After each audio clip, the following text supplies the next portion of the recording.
Welcome back to another video. My name is Aaron and I help people expand their consciousness. Now on this video, I'll be sharing with you how to transform your personality to then change your reality.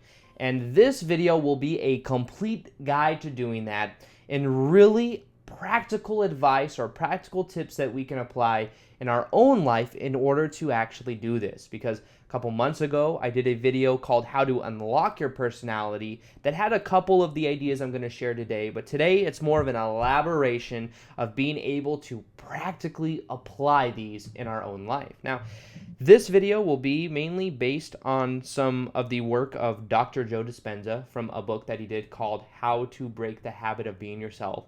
And I remember when I first saw this video, I was randomly enough at the sauna at the gym. And I remember I went in there and there was some lady that was reading it. And I remember looking at the title and it said, how to break the habit of being yourself. And I was like, why would you want to do that? Isn't like the whole purpose of life to be more of who you are? And then I realized it was by Dr. Joe Dispenza, who I've heard some like YouTube videos of before. So then I went and researched it a little bit more and read the book. And the book was actually really good, and it really laid the foundation for understanding that around us are filters that we place on ourselves based upon our personality, and that when we learn to let go of those filters that we really aren't, we then start to embody more of who we prefer to be. So it's about embodying that potential rather than who we think we are through the habitual day in and day out autopilot mind that runs our life. So this video is about understanding that our personality is a combination of what we think, how we feel, and what we do. And when we change these three pillars that go into our personality, we then will change the reflection that we get in our life, that is our personal reality. So this video will also involve some work of what is called NLP. I'm going to kind of infuse that in. That's called neuro-linguistic programming. It's something that Tony Robbins uses a lot. And it's something that I think that together these ideas can really transform the limitations that we set on ourselves and allow us to then embody the potential of who we prefer to be. So first off, let me just get a little bit of a story of how I transformed part of my personality.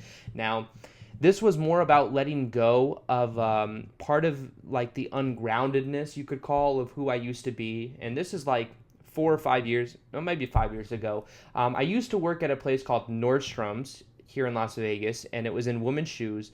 And from working there, I worked there for years, and I got to know everyone really well there. And if you would have asked somebody like to describe me, they would have described me as someone who was very loud, very outgoing, but also like I was just very random, and I almost like to see reaction from people, so I would mess with people a lot. You could almost describe me as just like being obnoxious. I was kind of just really put myself out there and just kind of really went overboard sometimes with some of the things that I did and said.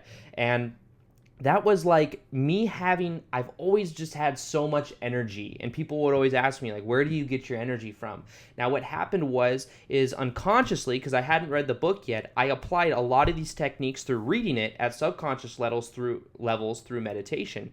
And what happened is I was like that for years. I grew up and they said I had ADHD, so I took Adderall. That kind of zoned me out for a while. But eventually what I did was I learned how to disassociate from that ADHD, or even thinking I had the label, and I eventually came across meditation. So when I started to meditate, that's when everything began to change, and literally within like 2 or 3 weeks, my energy changed drastically. People were like, what is going on with Aaron? They couldn't figure it out, because it wasn't that I became quiet. I was still just as loud. It was just my energy was so much more grounded, and it wasn't so all over the place. It wasn't as sporadic, and it was just, you could really feel a difference. So after that, they would describe me as somebody who still has a lot of energy, but just like there was some change, and I was just much more grounded with who I was being. I guess I was much more purpose driven, because that's when I started to learn a lot of the stuff that I share on this channel. And that was like probably the most transformation that I've ever been through, was through that process of disassociation with who I thought that I was, learning to condition in more of who I prefer to be, and then just simply embodying that over and over again. Now, the new part of this video that I want to add value to you with is helping to understand, and first off, like this 3-step step process. There's first off, there is the observation of who you are being. Then there is the triggering of being aware of who you're being, because most of it is on autopilot. Then there is the anchoring in of the new preferred state of being. So think of it like the observation is first off becoming aware of who you have been that's on autopilot. So for me, that was being aware that I thought that I had ADHD, being aware that I was constantly like triggering other people, that I was constantly, kind of testing the limits, sometimes being obnoxious and just having that kind of energy. I became aware of it. And then what I did is the next step was I would set triggers to where I would start to just ask myself, am I portraying this more and more? Is this emotion keep coming out of me? Am I still, what are my dominant thought patterns that I have? What am I dominantly saying to other people?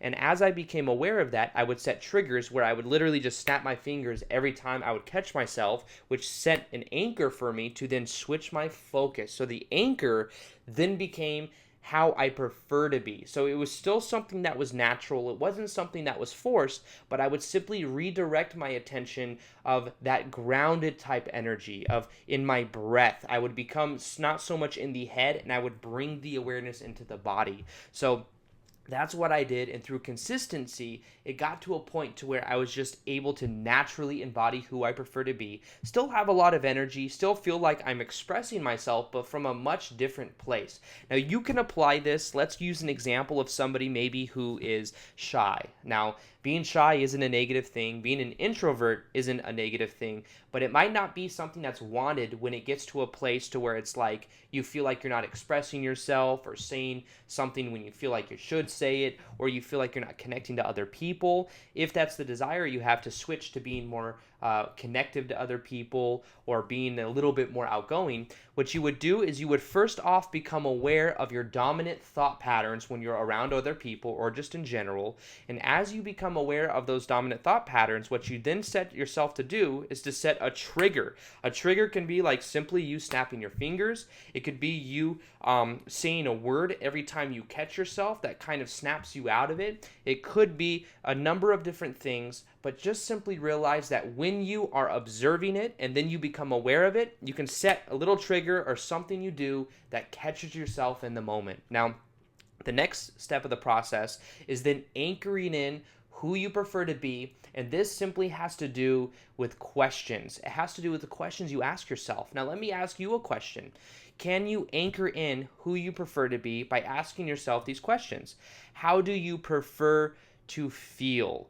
How would you prefer other people to respond to you? What would it really feel like for you to embody this new emotion and this new personality trait that you prefer? What would it feel like to connect to other people?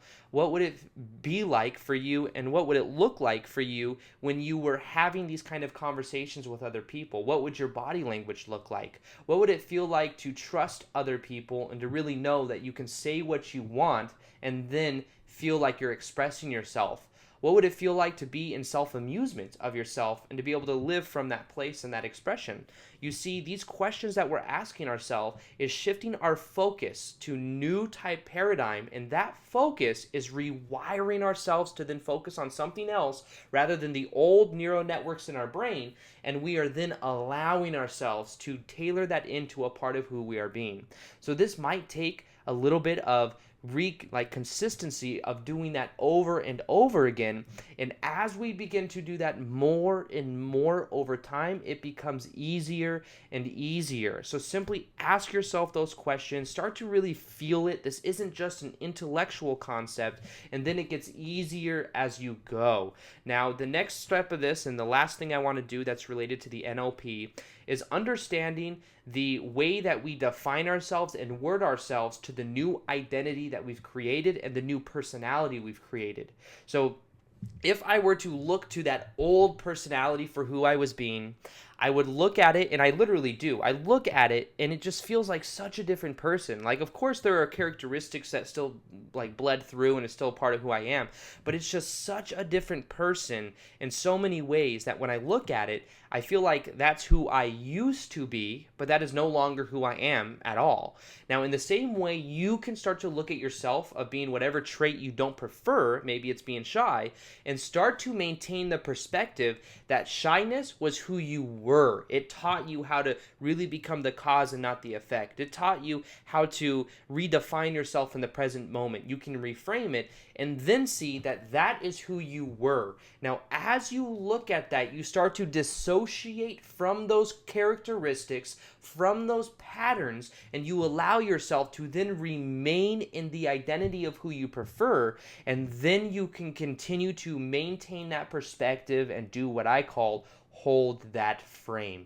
So look at yourself, how you prefer to be, and look at who you are being right now, and realize that that is who you were. When you maintain that perspective, you dissociate yourself from that state of being, from those consistent thoughts, emotions, and actions. Then you can apply and anchor in who you prefer to be by changing your focus, by choosing your state of being, and doing that over and over again. Now, the more you do this, the easier it becomes, and as you change these aspects and pillars of your personality, you'll see that the reflection in your life will be a new personal reality. So your personality changes your personal reality, and that will have profound changes on who you are being. So with that being said, I hope you guys enjoyed this video.